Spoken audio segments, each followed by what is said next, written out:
Oh, this wine, now that I'm smelling it, after it's had a little bit more air.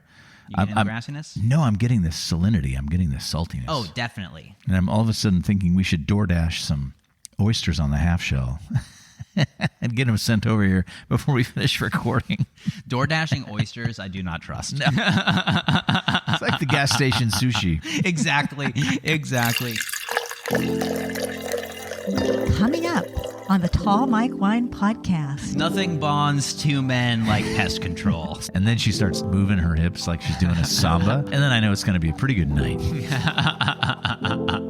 If one more person asks me about the fire, I'm going to yell at them. And I'm not allowed to yell at a customer, so no. I should leave. So. I just want one person. I want the chief cork dork to come talk to me. The cork dork. Oh, my goodness. Yes. And now, the Tall Mike Wine Podcast.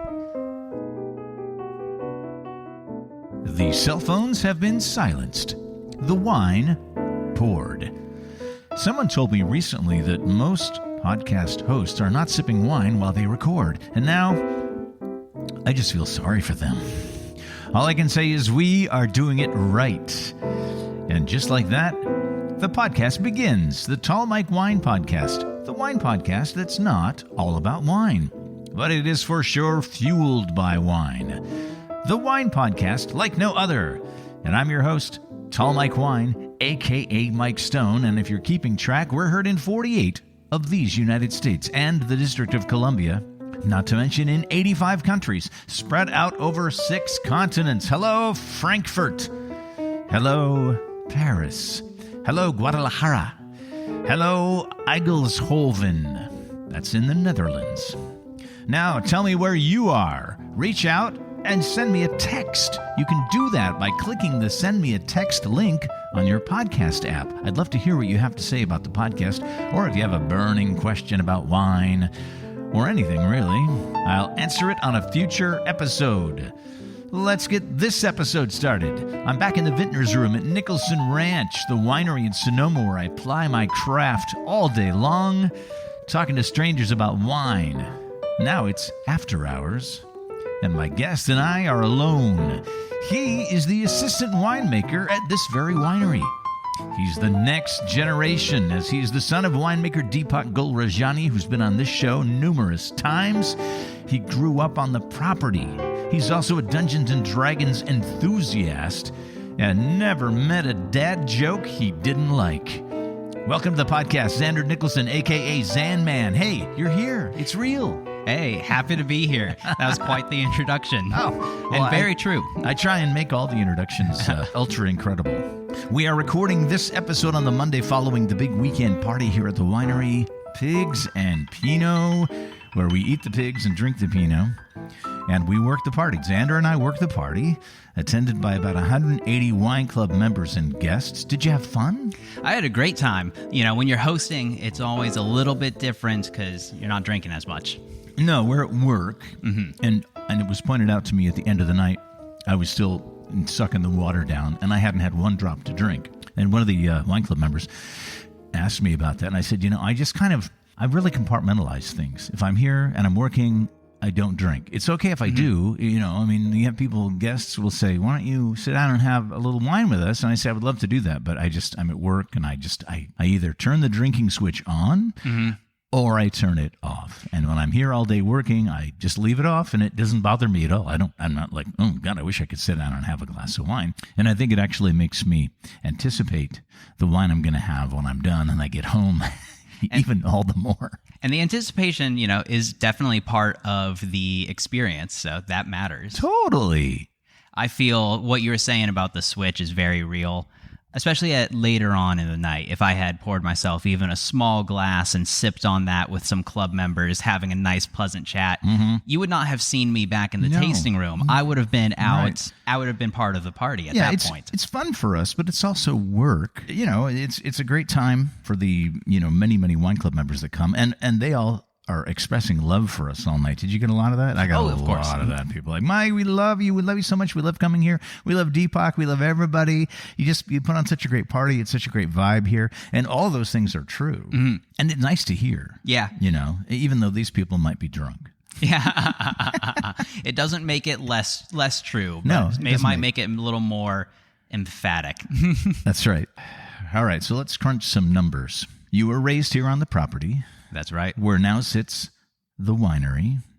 But it wasn't always a winery. And for some reason, in my mind, you were around before the vineyards were planted. But the reality is the vines were planted when you were a wee bebe. Mm-hmm. That's right. Just before that. Before that. Okay. So give me some clarification. So I was born in late December. So the vines would have been planted the spring of that year. So several months before I was born. You were born in late December yes. of 1995. 95. That's right. So you just had your 29th birthday. We talked about that. It was spring of 95 that they had planted the vines. Okay. We tend to, when you say, I was born in X year, the whole year gets kind of graphed off as, that was your birth year. Right, so you hear 1995, baby. and you're thinking, you might be thinking January, you might be thinking February, March, not the very last couple of days. So tell me what that was like. From the eyes of a child, what do you recall in your earliest memories of Nicholson Ranch, the winery?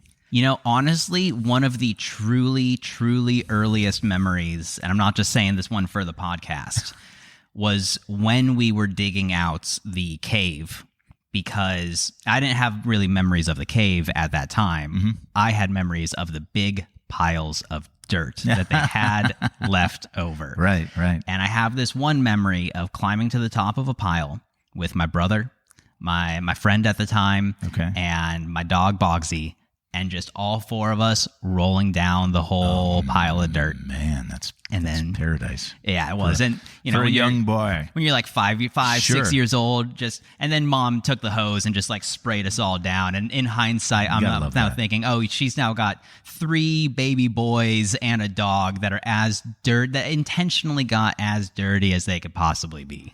But she's a mom, and she's a mom, right? That is what the phrase "boys will be boys" is supposed to be for. Is for 6-year-olds jumping into dirt. So the vineyards were planted in 1985. Now, this is something that's still a little bit unclear to me, even though I've been here for 8 years, and I could have just asked somebody, but I haven't. And I get asked this all the time. When were the caves dug out? 99. So by the time you were 4, they were digging them out, and then the big piles of dirt were here. Yes. At your disposal. Yes.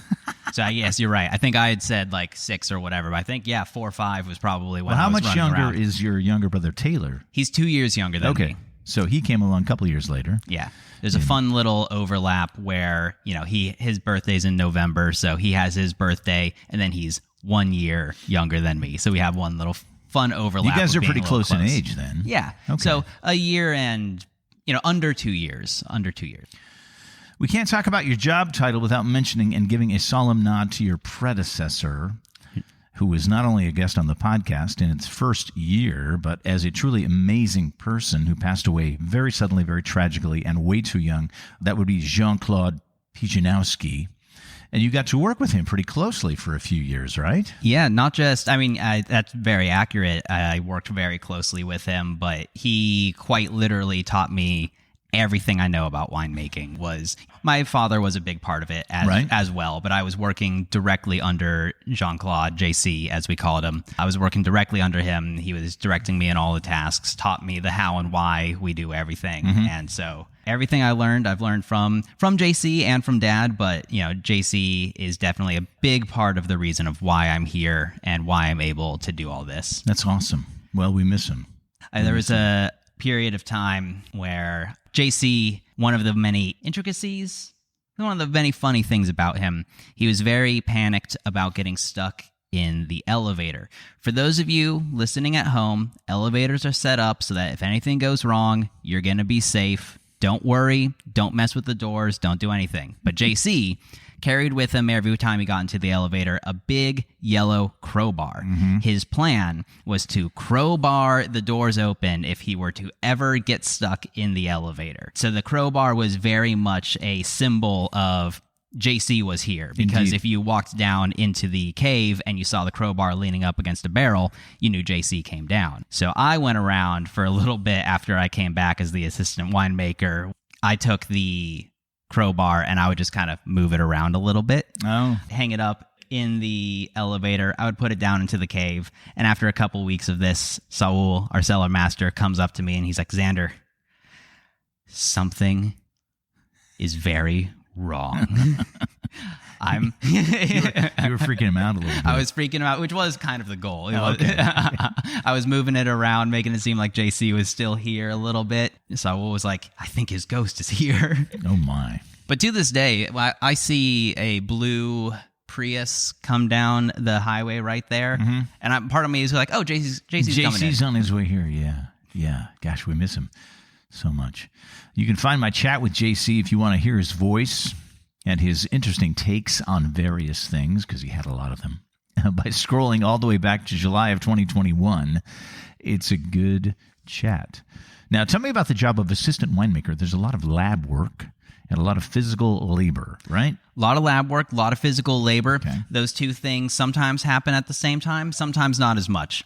Like right now, or rather within the last several weeks, all the wine has been finished, everything's in barrel, put away, and there was a period of time where I was like, okay, the lab is an office for a moment. Okay. This month I'm going to go back in and start doing some real wine work.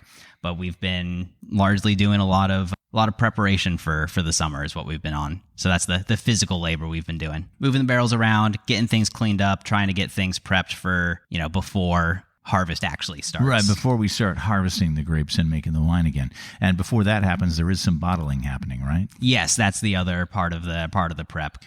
All the other elements of making sure that we've got, all the pieces, making sure that the labels are printed correctly and on time. Those are things that... And corks. Exactly. Dad still takes care of all of that stuff, but he's now teaching me how to take care of it and make it happen, because that's going to be my job one of these days. Eventually. Deepak is still the man with the plan. Exactly. That's why I'm the assistant winemaker. Yes. There was a cork thing you guys did the other day. Mm-hmm. Tell me a little bit about that. That's something I'm trying to find a person that can come on the podcast and talk about corks, because for some reason I get stuck on the whole cork thing. Mm-hmm. Like, we've got two wines here and they've got two very different corks. I'd like somebody to come on the show and talk about corks, the origin of the cork, and that would be super fun. How they are made. I know basically how it works. It's tree bark from Portugal, basically, but this one's not. This is what they call a composite cork. Mm-hmm. It's like pressed together sawdust. So you guys go off and you choose the corks we're going to use, and how do you do that? To an extent, it's called sensory test or sensory something, but essentially they take, let's call it 600 corks, and they're grabbing them from different bushels. I'm going to be forgetting a lot of the proper words here, so industry folks, Just go for it, man. Basically, the corks are all coming in like a bushel. They're all coming in a big bag, and they're going to take a sample of 6 corks from the top of the bag, the middle of the bag, and the bottom of the bag, and soak it in a very neutral wine for us to then smell to see if it gives off any TCA, any corked elements cork to taint. it. Exactly. It's still very important to make sure that the corks that we're utilizing are good. Mm-hmm. We'll make a decision on, okay, these sections we're not going to use just in case. You can fact check me on this, but I think the prevalence of cork taint has dropped really significantly over the last 10, 15 years or so, from something like 20 to 30% to like less than 5%. So we did not detect any cork taint, TCA, in anything that we were picking up. But it is fun to walk in there. It's this big sterile room, and lined up are a bunch of flasks filled with wine and 6 corks in each of them. And you just go around, sniff each, pour a little bit, sniff each and every one, and mark off just like good, bad, good, bad. Okay, so you sniff the wine that the corks are soaking in. Mm-hmm. That's kind of cool. It's a very simple thing, but it is actually a pretty interesting experience. And then, so we get our corks from Scott Labs. Mm-hmm. Dad might be able to hook you up with someone there, because talking with them about corks is actually very fun and exciting. So, I just want one person. I want the chief cork dork to come talk to me. The cork dork. Oh my goodness. Yes. We will find you the cork dork. Okay, hopefully coming soon then. We'll have the episode with the cork dork. Because it is exciting, because also like what you had said, basically, this one is a composite. It does seem like they kind of took the cork, maybe like sawdust or pieces, it's just made of sawdust. That's together. A sawdust cork. The composite cork that you just had in your hand there is actually the cork that was in the first wine we are about to taste. Yes, it's time on the podcast to talk about what's in our glasses. All right. And the first exciting. wine I have chosen is, here's why it's here today, okay?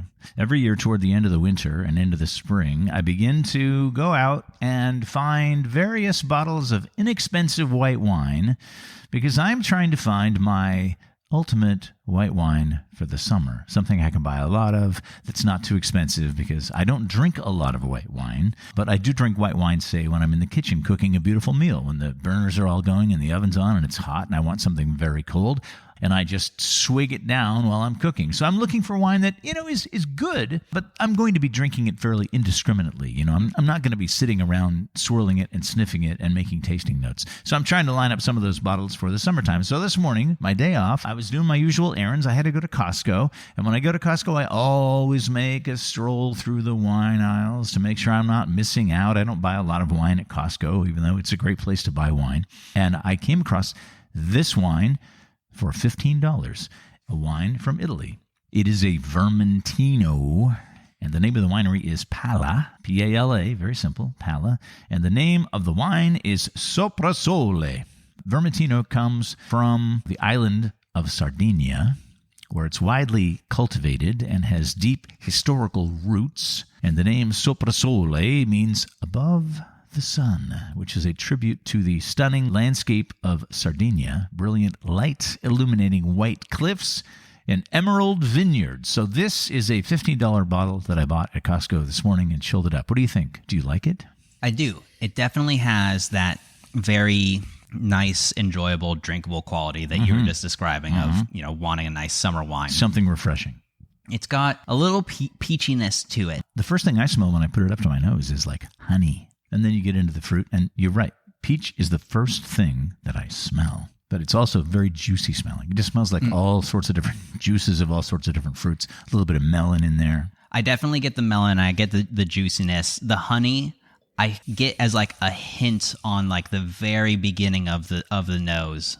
And on the palate, the texture is really nice. It's actually got some weight to it. And that's not from aging in a French oak barrel. This is aged in stainless steel for 4 months. On the lees. So it's sitting above all of the yeast cells and all the other things that might be in the tank after you have pressed the grapes and fermented the juice. And they do an interesting thing.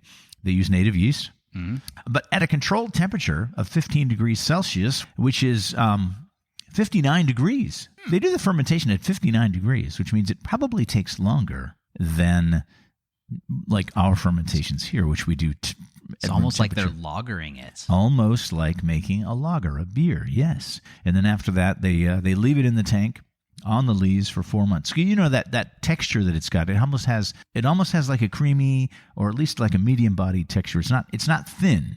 No, certainly not thin. And I think what you were just describing, that mouthfeel, having that kind of medium body, helps this be something that's enjoyable when you're drinking it, something that you can, want to drink, but it's not going to just kind of disappear. It's not just going to be like kind of a nice cider, fruit juice kind of thing. Yeah. But also, like you were saying, it's not so complex that you want to stop and take notes. For $15, I'm not looking for a serious wine that I'm going to take to people and try and impress them with. Like I said, when I'm unpacking the groceries before I'm going to cook dinner, I'll put a bottle like this in the freezer, and then by the time I'm prepping the meal, I'll pull it out of the freezer and it'll be nice and cold. And this is, the summertime, so it's going to be it will have been a hot day. Yeah. And I'm going to turn on the oven, and I want something nice and cold to drink. And if I'm not drinking something like this, I'm drinking a margarita. Perfect. Yeah, also great summer drink. A little picture behind the scenes of what happens in my house. So the tasting notes that the winery gives us, they say bright straw yellow color. Yeah, that looks about right. With greenish reflections. Persistent floral aromas with a touch of herbaceous notes and a hint of lime. Now I have to smell it again. Herbaceous is not the word I would choose on this. Is there anything green in there? Anything's kind of grassy? Because I'm not really getting that grassiness. Being pretty fruity. Yeah. Fruity. Now, you have to keep in mind that a lot of these tasting notes written by the winery are just to get you to buy the wine. They're going to put things in there maybe that, and again, if you don't get all the aromas that you read in the tasting note, it doesn't mean your palate is broken. It just means you have a different palate, and everybody's palate is different. Tasting wine is the most unique and selfish thing you can do because you're tasting the wine with your tongue and nobody else is tasting it with your tongue. At least they shouldn't be. Unless something weird is happening. I just get kind of this waxy yellow fruit smell. Yeah, waxy, I can definitely get that off of this. And I think that waxiness might be kind of how they describe the grassiness, because... Maybe. It also says white flowers and citrus, and it says to pair this wine with seafood and lightly seasoned fish dishes, which also are seafood. So the marketing department being a little bit redundant. Here are some fun facts about the grape, Vermentino. Oh, excellent.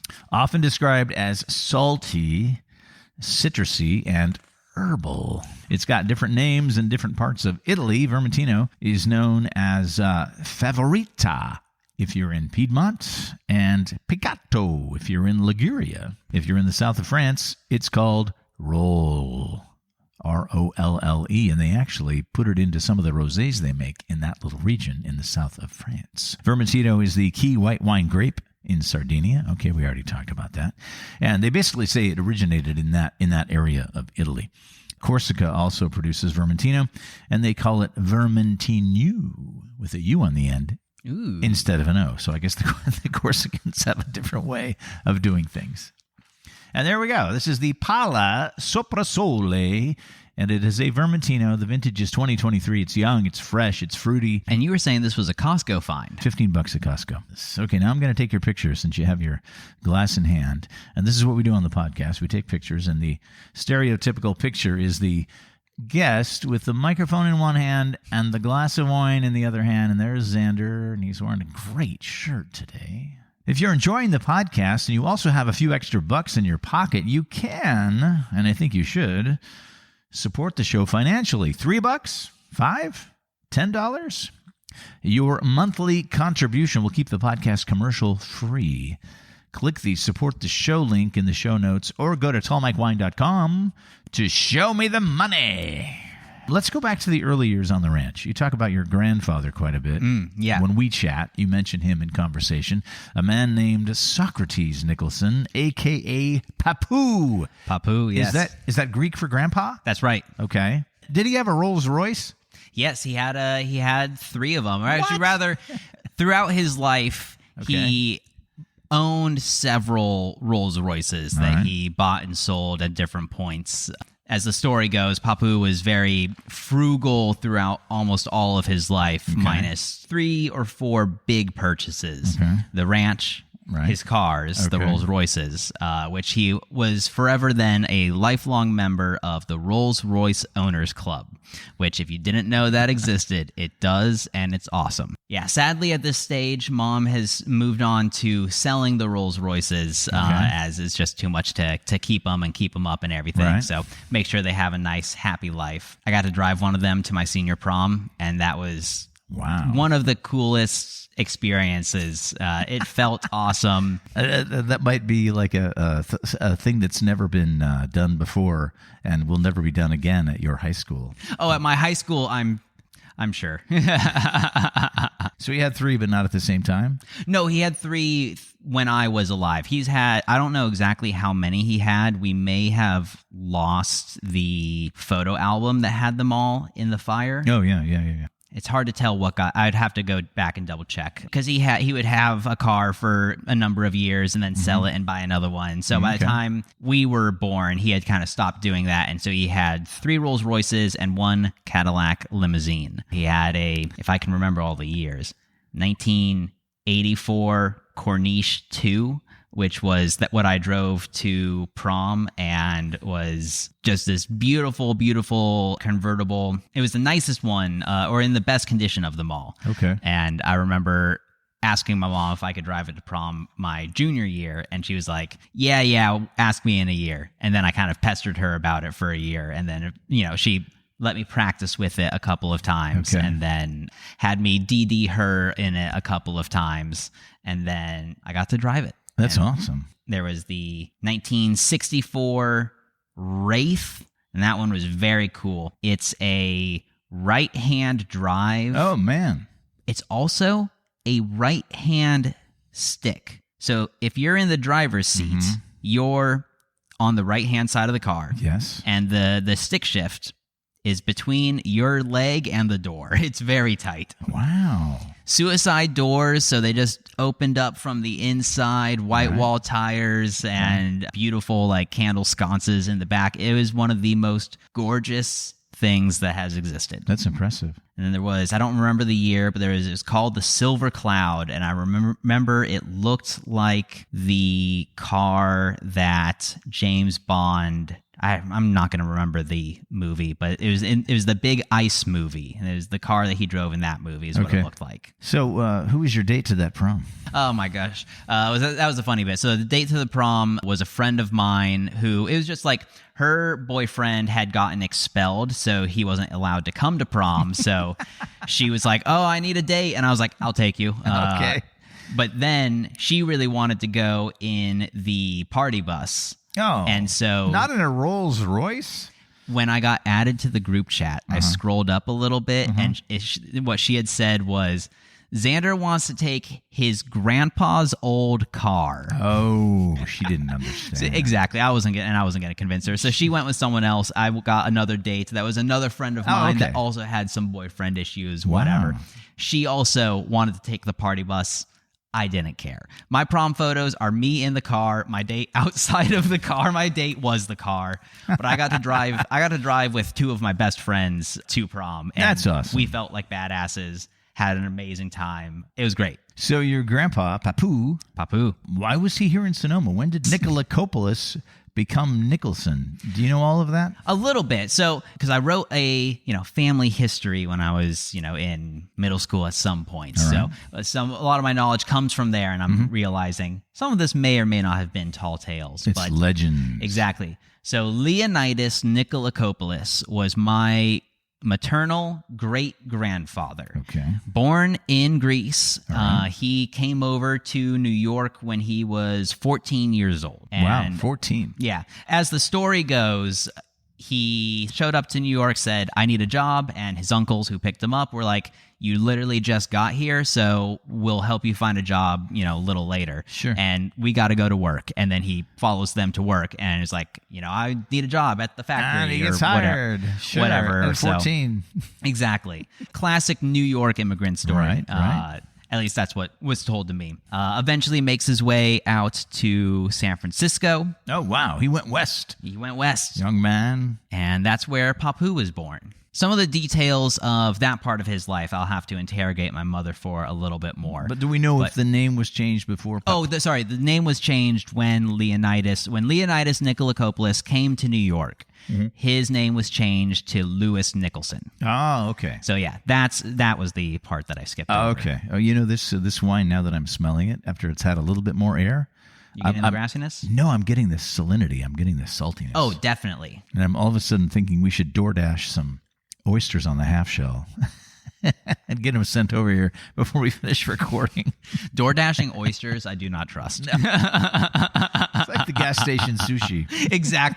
Exactly. So Leonidas is now Louis, and now he's Nicholson, and now he comes to the West Coast. Yes. And settles in San Francisco. That's right. Obviously marries. And has a barbershop where Papu sweeps up hair as his first job or one of his first jobs. Such a great immigrant story. It is. And that's where part of my brain is like, how much of this is just story? Because the other thing is, Papu was a man, I'll talk about this later, he was a man that loved stories. Okay. He loved entertaining. He loved jokes, and he loved lies. He would definitely, if he was alive today, have a podcast. I'm not, obviously skipping a lot of steps. He becomes a stenographer, I believe, for the courtroom. Okay. And now, before you go into that story, let's talk about how much pressure you put on a child if you name them Socrates. Oh my goodness, his brother was named Plato. I'm not sure if that was, Louis Leonidas came over, had his name changed, and he was like, I'm going to go for the most Greek name. We're going to go full on Greek here with the kids. Plato ended up changing his name eventually, and so he ended up with the most American name of Nick Taylor. And so now there's a section of our family that are the Taylors. Oh my God. And then your brother is named Taylor. And my brother's named Taylor. So there could have been a Taylor, but it didn't happen. This is a great story. I love it. So Papu eventually works his way up, starts owning his own court reporting business firm. Okay. This is where the details get a little sketchy. He hires some other stenographers to work for him, and he contracts it out. And then he owned his office, and then he eventually sold his office in San Francisco. Real estate. Exactly. And used that money to buy the ranch out here. Okay, now we know how he got to Sonoma. Exactly. What year was that, do you think?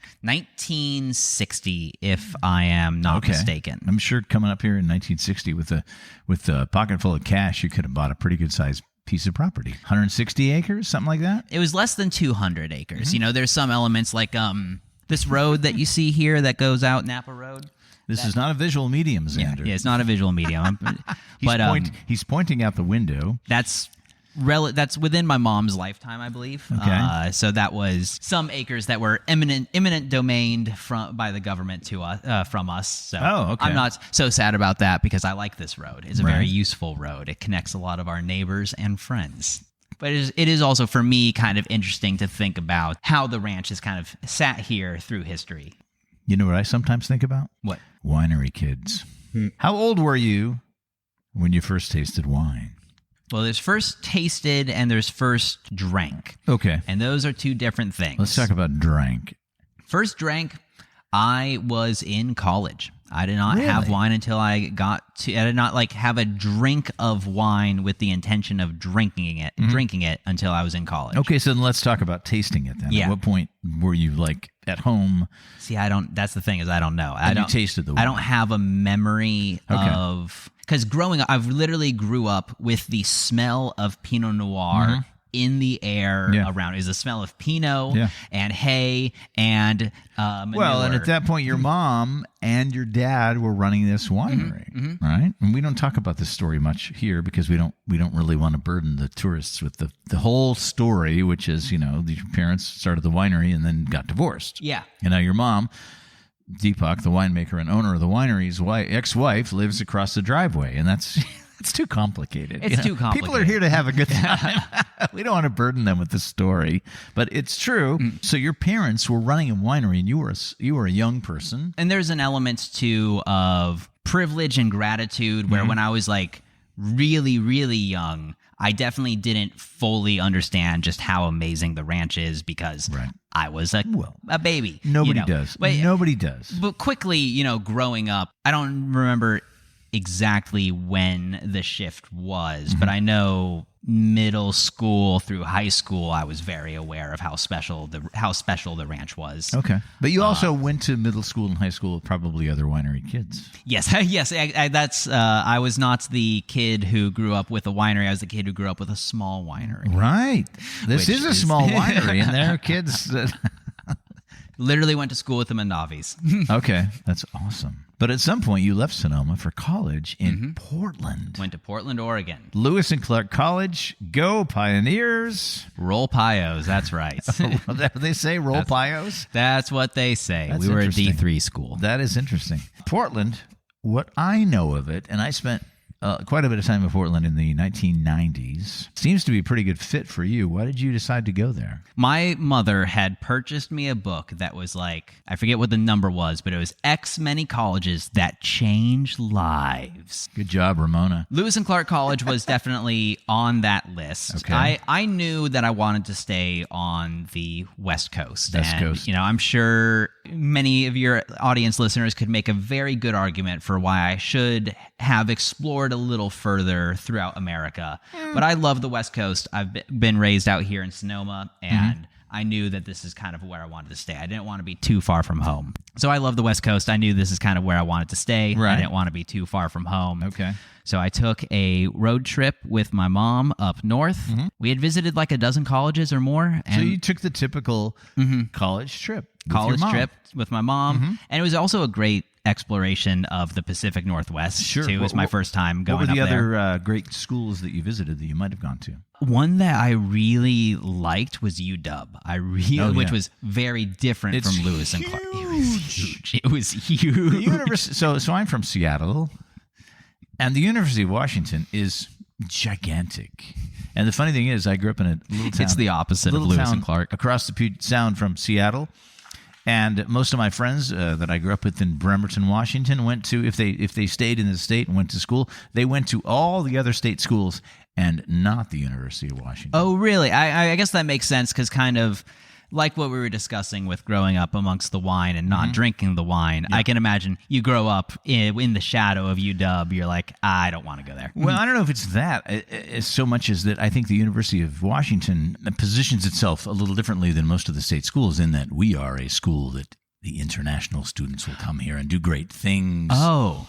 And people from all over the country will come here and do great things. Whereas if you're one of the smaller schools in the Washington University system, you're Western Washington, Central Washington, Washington State University, you might be like, oh, yeah, this is the state school. Stay here in your state. I have a very few friends that went to the University of Washington, but I have tons of friends that went to Washington State, in Pullman, Western Washington, in Bellingham, Central Washington, in Ellensburg, but very few that went to the University of Washington. More similar to Lewis and Clark College, another small private liberal arts school in Portland, Oregon, was Reed College. Oh, yeah. I have a very good friend that went to Reed. And I toured there, and it seemed there were elements of it that I loved and was very intrigued by. I think the kind of size and culture there kind of pushed me more towards Lewis and Clark. It was smaller?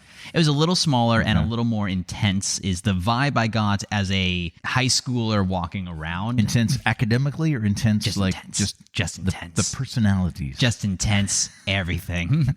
But they had, I believe on the West Coast, the biggest comic book library.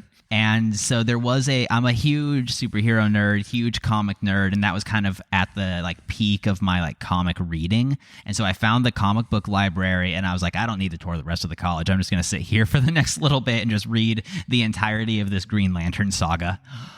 Cooper's here. Should I let him in to hang out, or if you want to? Yeah. Cooper is the dog that lives across the driveway with Zander's mom, Ramona Nicholson, and he's one of my best friends. I sometimes joke that Cooper comes over here in the morning because he sees my car. He's so smart that he recognizes my car. And I have Cooper here at the winery, and then I have a dog at home, Izzy, and they've never met each other. Did you get him? Hey, buddy. Hey, buddy. How you doing? Hi, Coop. Cooper's like, wait, why are you here today? It's your day off. I think it's funny because it's like he doesn't normally come up this late, but he saw that. And he saw my car. And he saw your car, and he ran up to come find you because he wanted to do this for me. This is Cooper's first appearance on the podcast. Cooper is the greatest dog in the world. I know your dog at home is a wonderful, amazing dog who is also the greatest dog in the world. But once you meet Cooper, you'll agree that he's the best dog. Let's get some audio from Cooper. Cooper, where are the birds? Hey, birds. Where are the birds? There we go. One good bark. All right, come here, Coop. Take a seat. Sit.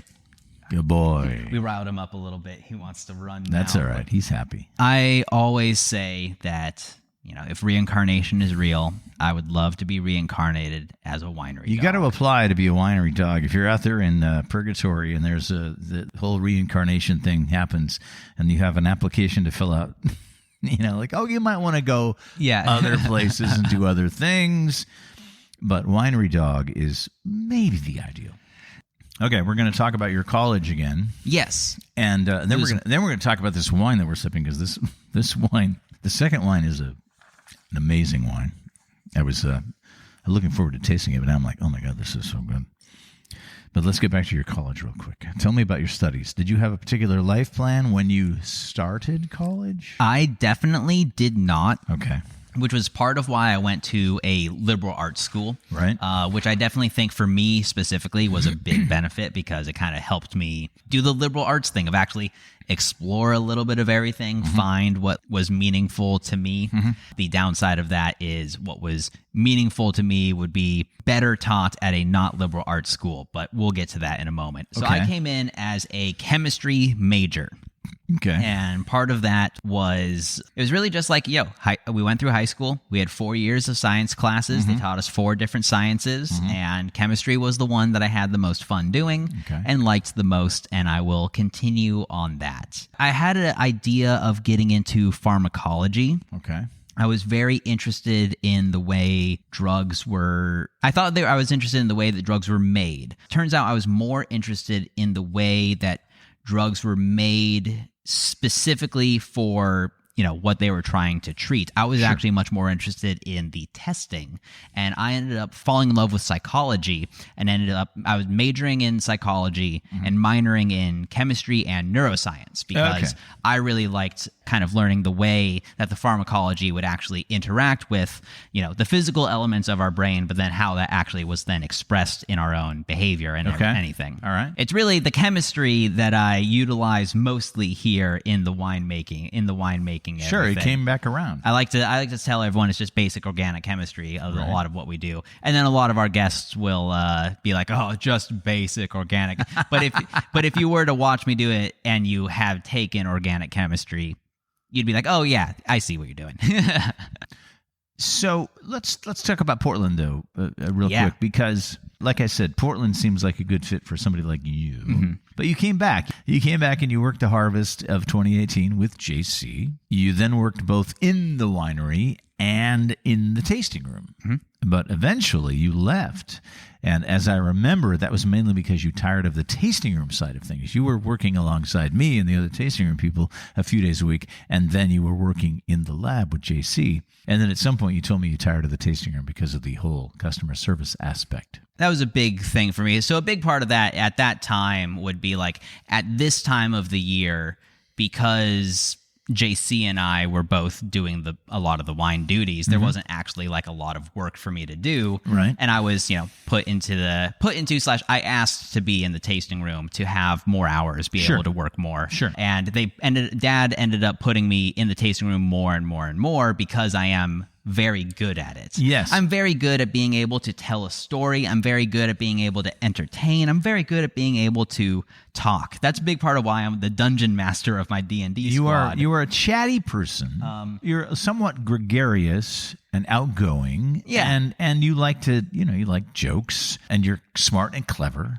And all of those things are incredible tools for somebody who works in a tasting room. But so I started here in 2018, and oh baby, Cooper is just putting his arm up on me because I stopped petting him for a second. So fall of 2017 was the fire, right?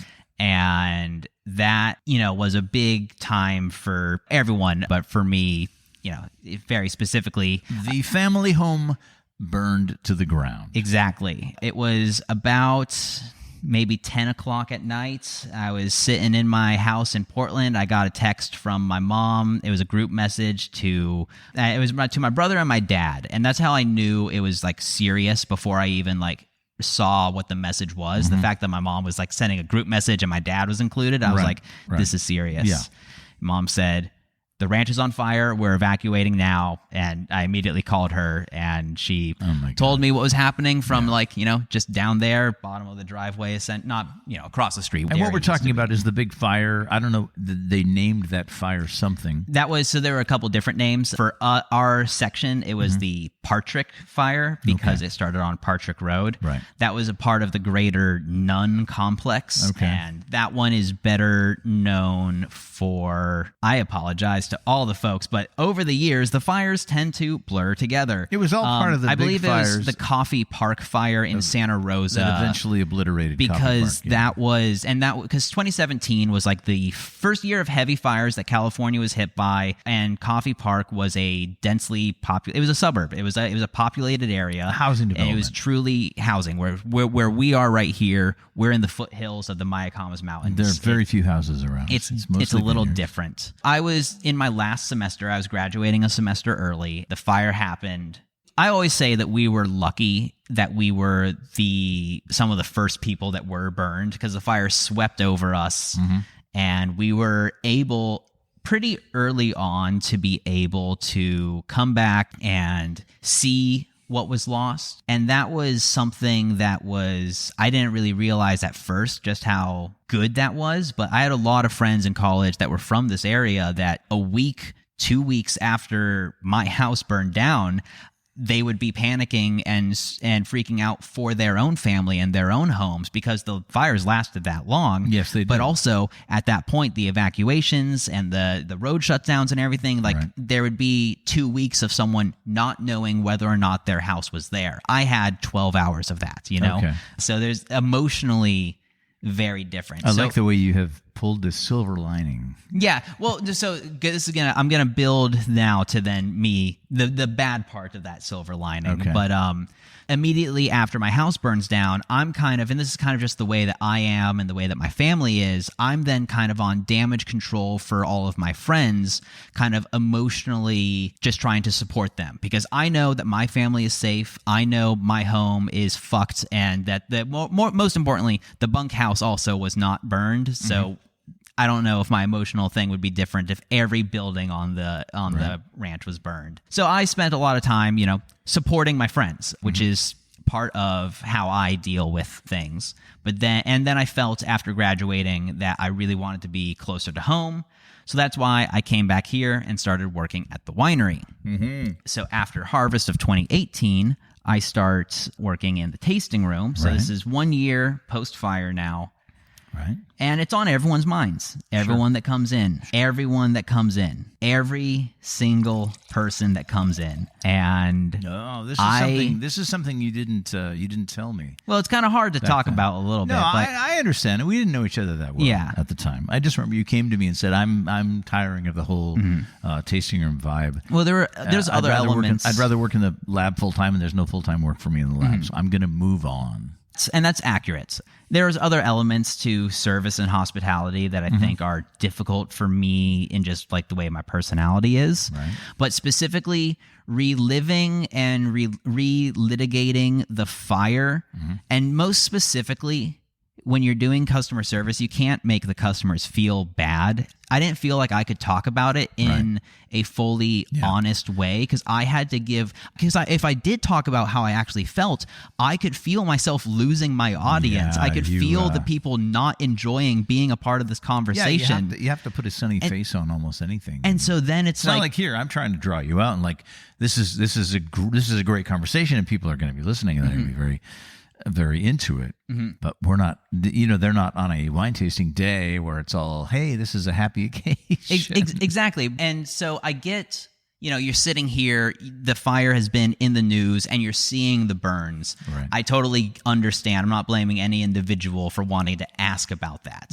But then me working, daily in the tasting room, it's like multiple times a day, I'm giving a very censored version of the fire, of the most traumatic day of my life, pretty much. Right. And so I really didn't get to like process the whole thing for years. And it kind of just built up till a point where I was like, yo, if one more person asked me about the fire, I'm going to yell at them, and I'm not allowed to yell at a customer, so I should leave. No. Wow. I didn't realize any of that was in play. It still happens, and I honestly don't know how to deal with it because it still bothers me quite a bit. Yeah. No, it still happens. I mean, this is now 8 years later. Jeez. Yeah, you're right. And random people are here, and they're from some other part of the country, and the national news, is talking about the fires in California. And I got calls from my parents when that was all happening, and I get calls every year from my dad. Is like, where are the fires? And I'm like, oh, they're way up north, not even close to us, because they make it appear as if the whole state is on fire. So people come here after seeing all of the news like that, and maybe there were fires last year that weren't even close to us, but they will ask. This is what they say. They say, were you guys affected by the fires? Yeah. And they could be talking about whatever fire they saw that was in California last year. They all blur together, and also affected by has such a broad interpretation. Sure. I could say, well, that guy over there, his mom's house burned down. That's the other thing, too. Then if one of, not calling you out, but if you or someone else says that and then points to me, I'm just like, fuck. Yeah. It's tough because it's not like I can pretend that it didn't happen, and it's not like I'm gonna. I don't think this is good. I don't necessarily think this is healthy, but my strategy has been people are like, oh, how are the fires? I'm like, oh, they were really bad. Amazing fires. No, I just say they were really bad, and then I'm just like, if people like kind of press after that, Right. At a certain point, they kind of recognize that they're being an asshole. I don't know. I can't rely on... That's an interesting thing to think about when they come into wine country and are talking to people who are of wine country and just so very casually say, were you guys affected by the fire? They're kind of like holding a loaded gun right there. Because they don't realize they're doing this. So again, no shade to our listeners, but it is an element of entertainment. And when you are coming to a winery like ours, where a big part of what we do is like educating and talking about the wine, that is entertainment. We're trying to do it to be entertaining. And so when you're asking questions, it might be, you want to learn more about the wine, and that is education, but it is also entertainment. Yeah. For me personally, growing up here, living here, all of the fun things that have happened here and unfun things that have happened here, then those questions become, entertain us with your trauma. Right. And that is something that doesn't sit well with me. It's so multi-layered that I think most people wouldn't understand. But no one's ever being like malicious about it. They're not. No one's ever like, tell me a story. It's just kind of like they're conditioned by the way the news is presented to us as being like, wow, there's a fire. You don't want to pretend that it didn't happen. No, you can't. And you can't. So you ended up leaving us, but then you came back. And I came back largely because JC had passed away. That's another sad story. And that was, Dad had, asked me out to dinner. We got dinner together, and he said, the reason I'm calling you or talking to you is because JC passed, and I was shook. It was months later. Well, it was months later that I came back to the winery. Right. I don't know exactly how long it had been since JC passed and Dad told me. Oh, because you weren't working here every day. I wasn't working here at that time. I remember very vividly. I came to work one day and Deepak said, JC went home sick. I'm like, that was a fucking Friday. Does he have COVID? No, this was a Tuesday. Oh. Because he had just gone home sick. It wasn't until the Friday that he passed. So I said, does he have COVID? Because that was still back in the day when if you were sick, he went home with COVID. Yeah. He said, no, it was not COVID. He tested, but some really serious cough he's got. This is where it gets a little bit weird. Up until that point, JC and I were very friendly. And at that point in our friendship, we were both of us individually on a quest to eradicate some of the mouse population here in Wyoming. Nothing bonds two men like pest control. So I've got the tasting room complex with the kitchen and all my mouse traps, and JC has the winery building and all of his mouse traps. So we're texting each other pictures of dead mice in mouse traps. And then I come to work one day after my 2 days off, and Deepak says, JC's not here. He went home sick. I'm like, okay. So then it's Tuesday, it's Wednesday, it's Thursday, it's Friday, still no JC. Then it gets to be Saturday. I'm here working, and I'm thinking about JC. Like, I'm seeing JC all week. He's my friend. So I just text him. I hope you're coming around. I'm missing you. And, we still got more mice to kill. And then I set my phone down and I walk away because it's Saturday. It's fairly busy. So I don't look at my phone for several hours. And I come back to my phone in the evening, and it's a text. And the person texting me identifies themselves. This is JC's wife. You should talk to Deepak about JC because he had passed the previous night. It was Saturday, and Deepak wasn't here that day. It wasn't until the next Tuesday that I came back to work. And I said, hey, what's going on with JC? Because I got this weird text from his wife over the weekend. And then he sat down, I took a deep breath and said, he passed away.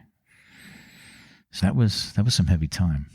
Like I said, he had taught me literally everything. And he was such a personable and fun person. Here at the winery, I don't want to make it sound like a cult, but we do become like a little bit of a family. We are like such a small group. It's a work environment. You work with people closely. And he had been with us for like 15 or more years. Yeah. He had done so much of our winemaking, so much of what made us us. And he was just a great guy. One of the first thoughts that went through my head was, but he was so young. But he was like 62. 62. Which is absolutely young at this point. But I just remember, my second thought was, I remember a time where I used to think 30 was old, as I'm now approaching 30. Right. Well, and for me, that's 2 years older than I am, 62. Yeah, don't get sick. Sorry. Try not to. All right. Well, we should veer the conversation back to wine now. Yes. Cooper, are you having fun in here or do you want to go outside? I think Cooper's having a blast. Okay. This is his first time in on being the in a podcast recording, and he's going back and forth between you and I trying to get more pets. And by the way, he needs to be brushed. He always needs to be brushed. I'm grooving on this wine. I don't know if you are, but I certainly am. This wine is over-delivering. I pulled this out of my wine rack today because I have a lot of wine at home. I buy a lot of wine from various sources, and whenever I come across a wine from this producer, I buy it. And this is, the producer's name is Keenan, and if that name sounds familiar to you, that means you have listened to the podcast a lot because the guy that owns the winery, Keenan, Mr. Michael Keenan, was the fourth guest on the podcast. He was guest number 4 back in the very early days.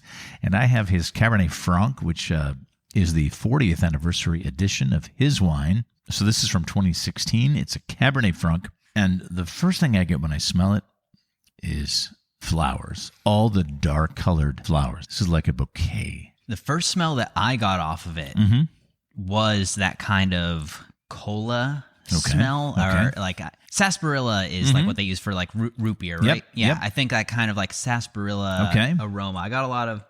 On the palate, cola was definitely like the first note that I got, but this was like kind of what stuck out to me was this is the first time where cola was like the primary notes that I was getting. It's funny because one of the wines we're pouring here right now at the ranch, one of the little notes on the tasting menu is cola, and you get so many questions about that. Well, like, what is that? What does that mean? Cola. I got to just this past February go to Japan with 2 of my best friends. Right. Craft colas is actually like a thing out there, and so I got to try some cola mixes and different colas that they made, and so that I feel like that actually helped me kind of identify like what that flavor is. Can you go to a craft cola bar? I assume so. I have to assume so in Japan. Absolutely. So they're making small batch colas. Yeah. And it's not like soda, like all in the way of hipsters in our Japan. soda. Like they have like the physical, like the basically like the spice mix is almost like in it. Okay. So there's like some physical particulate at the bottom. So you got some cola notes. Yeah. So I think that's part of why that plus that being one of the notes on our menu is maybe been why that's been highlighted for me, why that's been primed for me. Yeah, I don't so much get cola. I get all this nice floral, and of course I get a lot of red fruit because we're drinking red wine, and red wine smells like red fruit. And if it doesn't, there's something wrong with it. Cherries and berries and things like that. And then there's just this overwhelmingly lovely texture when you take a sip. This wine spent 20 months in barrel. All right. Combination of French and American oak. Now smell and see if you get any coconut, because something people say about American oak is it always gives the wine a little bit of coconut smell. Oh, interesting. I'm not getting it at all. I am getting a little bit of bell pepper, which is very typical of Cabernet Franc. But this is just a lovely, lovely. This might be one of the best wines I've tasted in the last few months. I can kind of get that green note that I think might be the bell pepper. So this is the 2016 Cabernet Franc from Keenan. They're up on Spring Mountain. So if you're in the Napa Valley and you go all the way up the valley almost to Calistoga, where you're in St. Helena, and then you go into the hills to the west, you'll go up the hill to Spring Mountain. It's a bit of a drive, but this is the place I send people. People come here and they say, "Oh, we're going to be in Napa tomorrow. Where should we go?" Go to Keenan.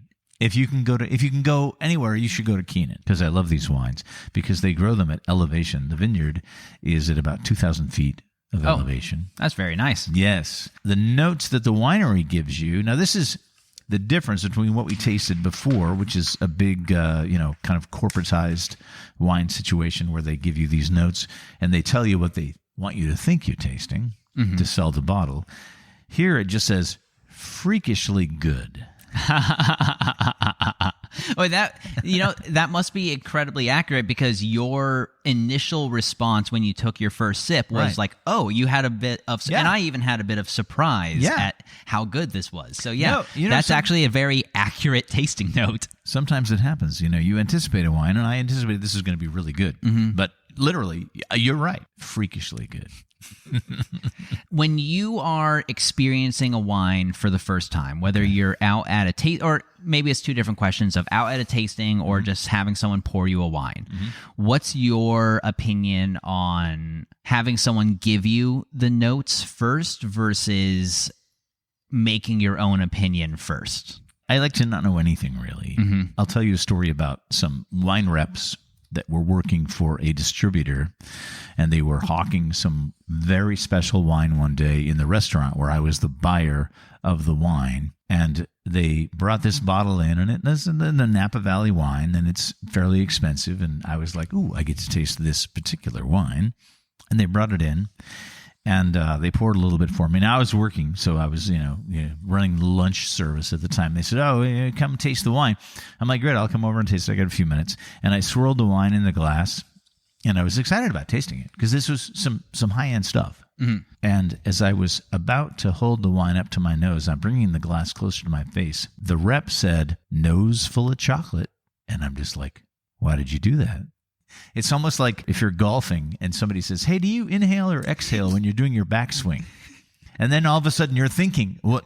And it just totally screws up your backswing. But also if they say that as you're doing your backswing. Pulling the wine up to my face, and the guy says, nose full of chocolate. And I'm like, thanks for that. And then it was funny because I said, oh, I'm really not getting a nose full of chocolate. Mm-hmm. There was the sales rep for the distributor and the sales rep for the winery. And if you want to know what winery it was, you can send me a text and ask. I will gladly tell you. The fact that you remember is great. Oh, yeah. And this was 2007. This had an impression on me. So the guy said, nose full of chocolate. And I'm like, don't do that. I want to smell the wine myself. And then I'm smelling it, and I'm telling him what I'm smelling. And I'm saying, oh, there's some nice spice in here. There's a lot of plum. There's some cassis in here and beautiful red flute. It's a delicious wine, but I'm not getting your nose full of chocolate. And then I had to go talk to a table, and the two men disappeared for a moment.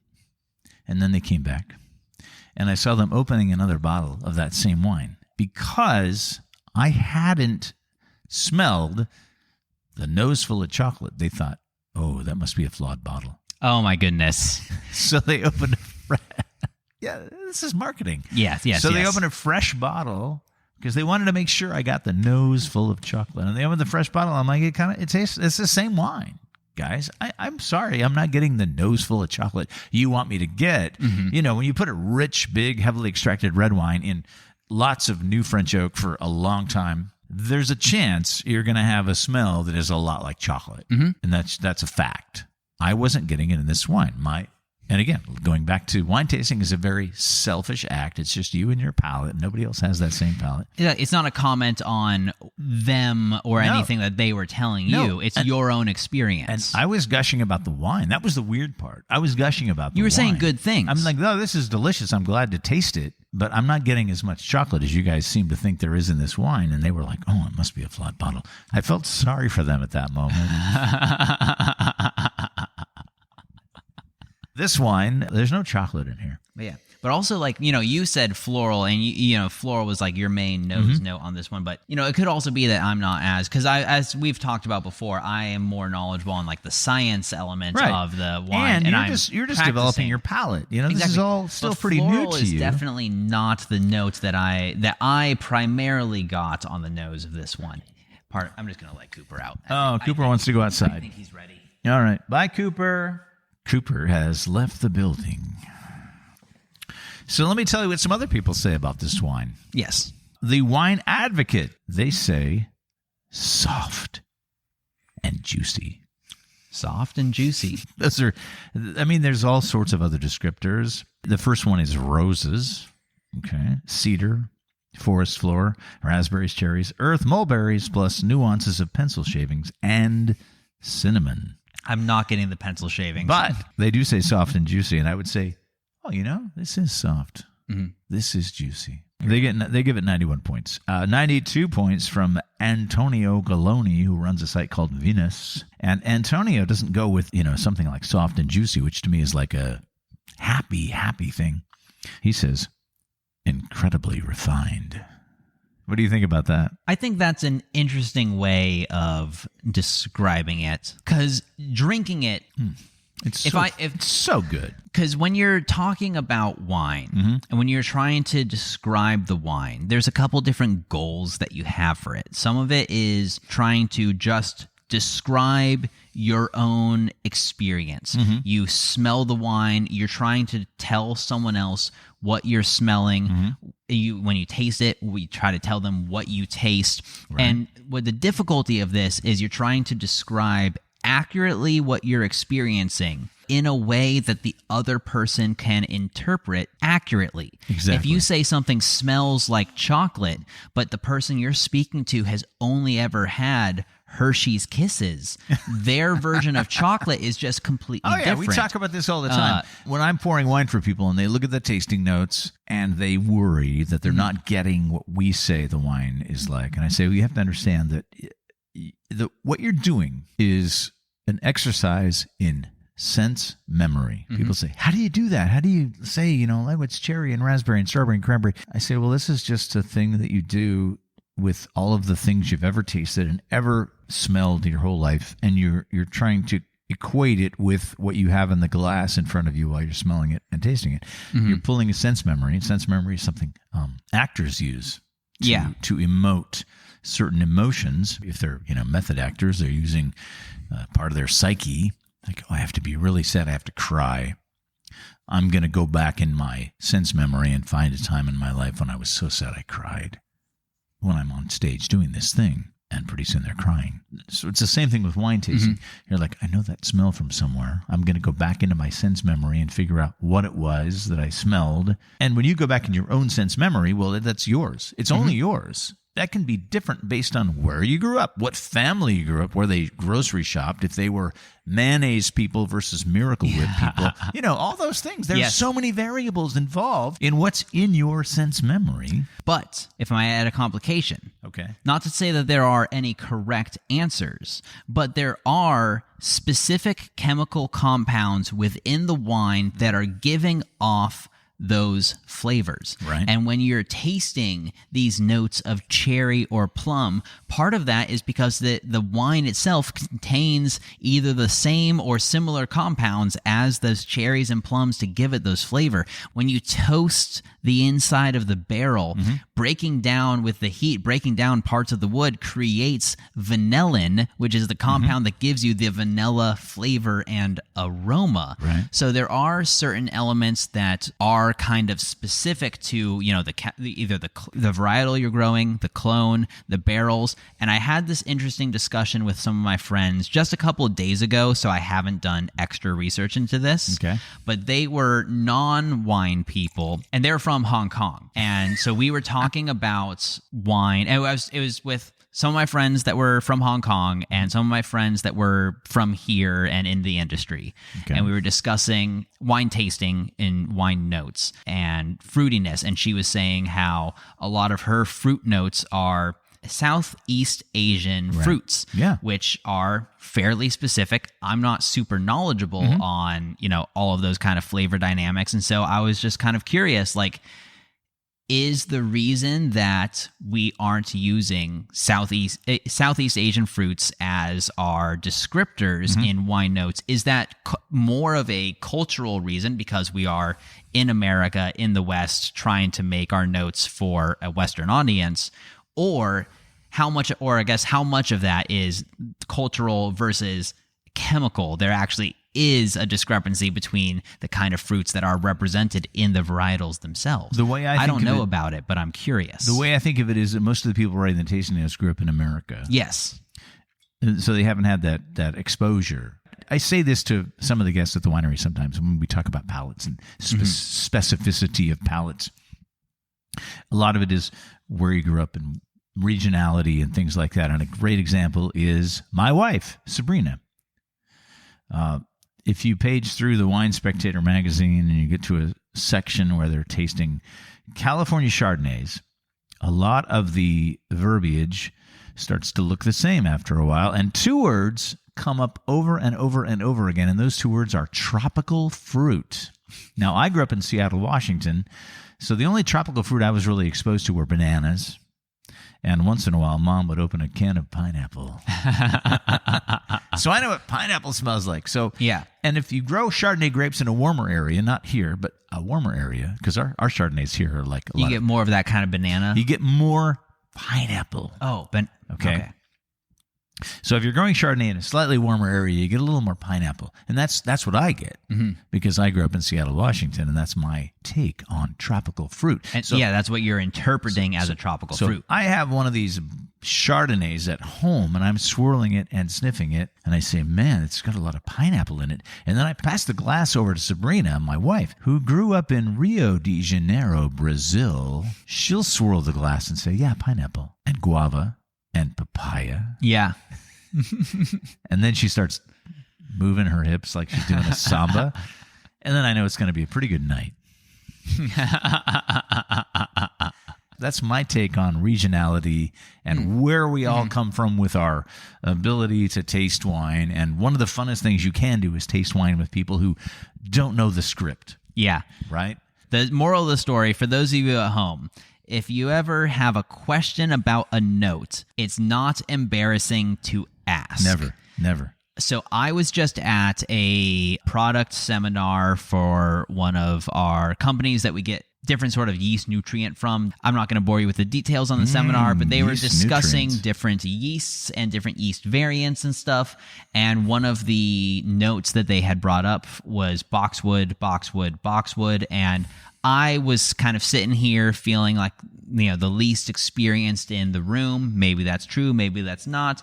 I didn't ask, what is boxwood? I'll Google that later. But another man asked, what is boxwood? Oh, thank God. And it turns out no one in the room knew. Right. The key here, though, boxwood is the polite way of saying cat pee.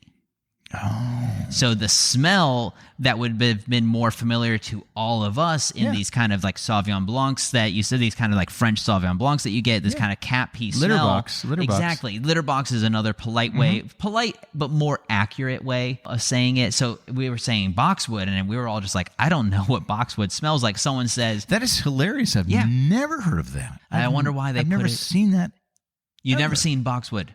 I've never seen it in a tasting note. Okay, I read a lot of tasting notes because I'm Then weird. I do have to wonder how much of this was like a product selling thing on it. Well, where were these people from that were saying boxwood so much? Because again, let's go back to regionality. If they're people that use that term boxwood for kitty litter cat pee smell, which by the way is a thing you get in Sauvignon Blanc. Absolutely. And so, but if they had said that, we would have all kind of immediately known that kind of note.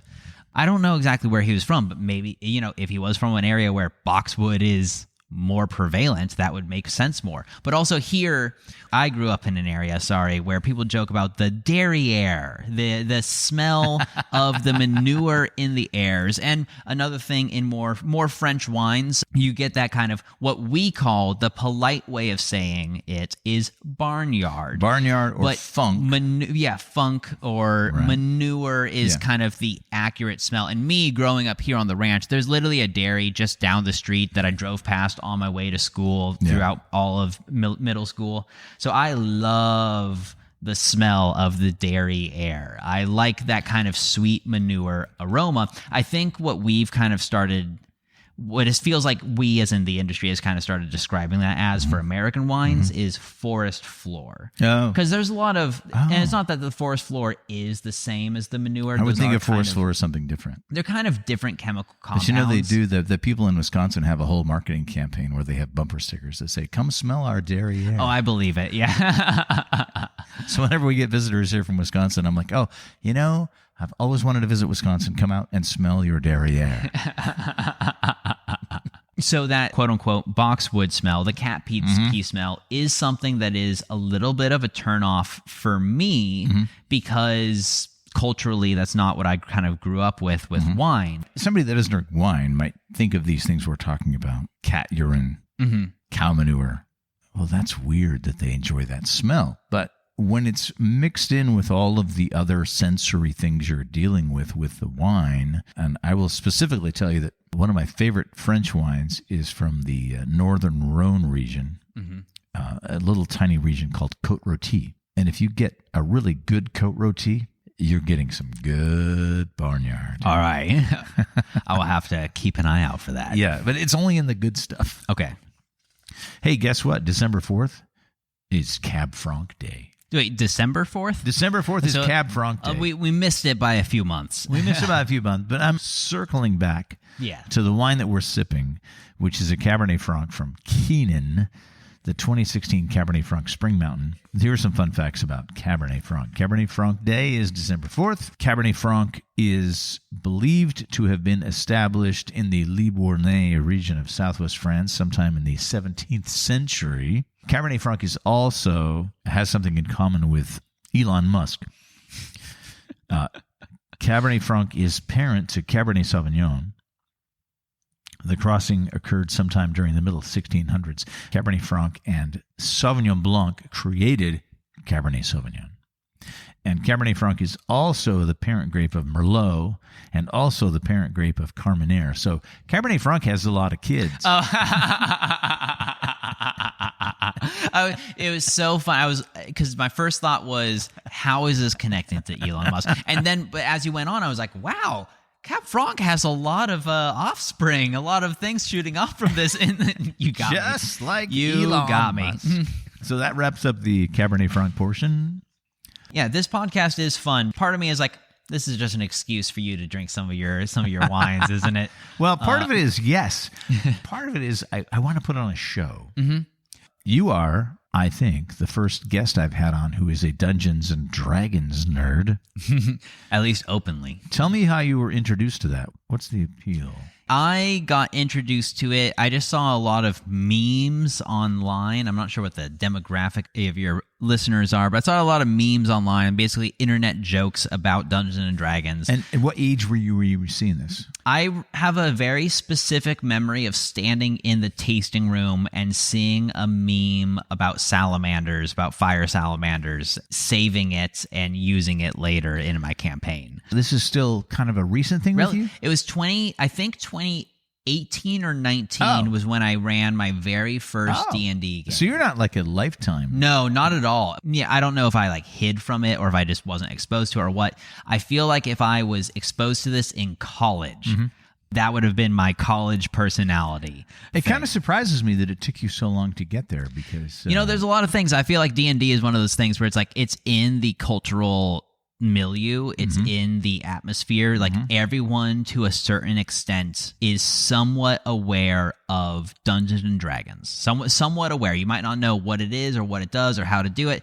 but you've heard of it. You've seen some joke about it. It's been around for 50 years. Yeah. My mom told me stories of one of her college roommates getting really into it and her not. My older brother's friend John Waithman, who lived down the street from us when I was a kid, and I was literally an 11-year-old in 1975 when Dungeons and Dragons was invented. Oh my god! And recently, I think I told you about this. There was a local NPR radio show about the 50th anniversary of Dungeons and Dragons, and I listened to the first 10 minutes, and I was like, I don't need to hear this show. But I remembered when it was a new thing, and my brother's friend John Waithman, I was at his house for some reason, and he said, hey, there's this new game. Do you want to play? And I'm like, yeah, I like playing games. And I'm like, Monopoly? Things like that. Yeah, not at all. And so we sit down, and there were probably 2 or 3 other people, and he starts to explain it all. And the explanation goes on and on and on and on. And I'm like, okay, I don't understand what this is. When are we going to, like roll the dice, draw a card? And at that point, I was like, I don't think I'm into this, but that was Dungeons and Dragons. Yeah, and so... in the 1970s. Some people take it very, very, very seriously. And there's a lot of people online that will say you must be completely 100% cognizant and sober the entire time to properly run a D&D game and properly play. I'm sorry, but that's never been what we've done. That doesn't sound fun at all. Playing D&D and drinking good wine with my friends is one of the greatest things in this world. Like I said at the beginning, I guess, most people that are doing podcasts are not drinking while they're doing it. Sad. And I feel sorry for them. Have you guested on other podcasts before, Zander? This is a first for me. Oh. I'm typically, you might not guess it from this podcast or from your work experience with me, but I'm actually a fairly introverted and shy person. Okay. So would you classify yourself as an introvert who once in a while, when pushed, becomes an extrovert? I would say I'm an introverted extrovert, so I'm very good at being extroverted, but the way that I help myself and recharge myself is by being introverted. So you default. I default to introversion. Okay. But I'm very good at being extroverted. How do you like the experience of being on a podcast? I am enjoying greatly being able to talk with you about these things. I think also specifically being able to kind of get my thoughts out on the world on kind of just like the trauma of the fire and discussing it, I think in this context is good for me because it's like I can't have that conversation with guests at the time. Because of my introversion, I like very specifically hate the sound of my voice, but you have told me that everyone says that. Yes. So I'm looking forward to listening to this episode and seeing how I react to myself. If you were to start your own podcast, what would be the topic? I don't know if podcast would be the best medium for this, or if I'm not going to do this, but a TikTok that's just kind of just being a hater.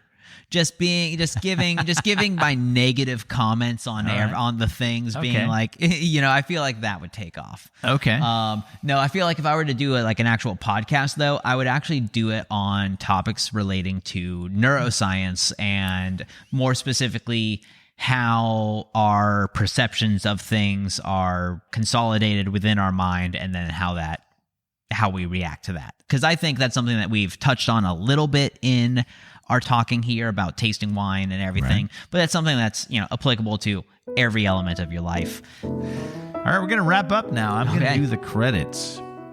This is definitely going to be the longest episode of the Tall Mike Wine podcast since its beginning.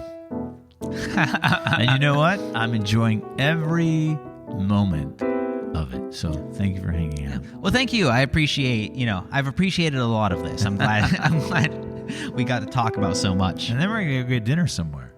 Yes. The Tall Mike Wine podcast was conceived and is written, produced, edited, and maintained by yours truly. Want to peek behind the scenes? I know you do.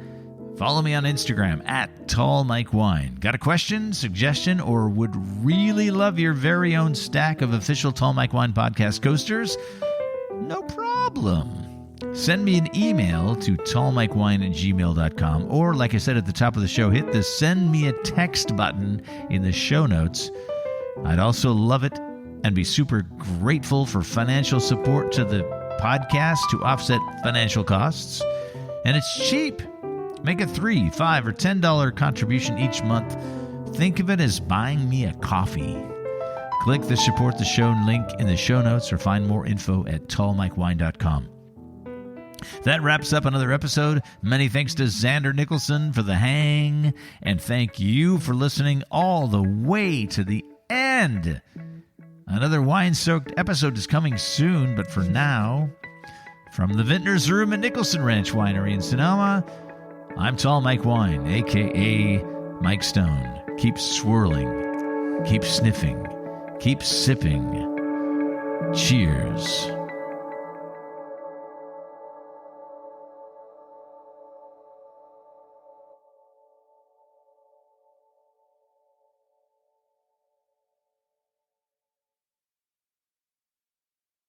Did you hear about the circus fire? No. It was intense. That's actually a good one. Did you hear about the cheese factory explosion? No. Debris went everywhere. I told my wife she should embrace her mistakes. She gave me a hug. That's not a dad joke. That's a grandpa joke. Okay. Did you hear about the restaurant on the moon? It's out of this world? No. Great food. No atmosphere. No atmosphere, yes. I knew that one. I was going to tell you a joke about time travel, but you didn't like it. That's the fun thing about dad jokes is there's an element where once the joke starts, my brain starts going like, what's the fucking punchline? Right. If two vegetarians get in an argument, is it still called a beef? I don't think they have a bone to pick with you. Thank you very much. All right, thank you. And good night. Good night. Beautiful. Do you want with the mic next to it? You got it. You got it there. Beautiful.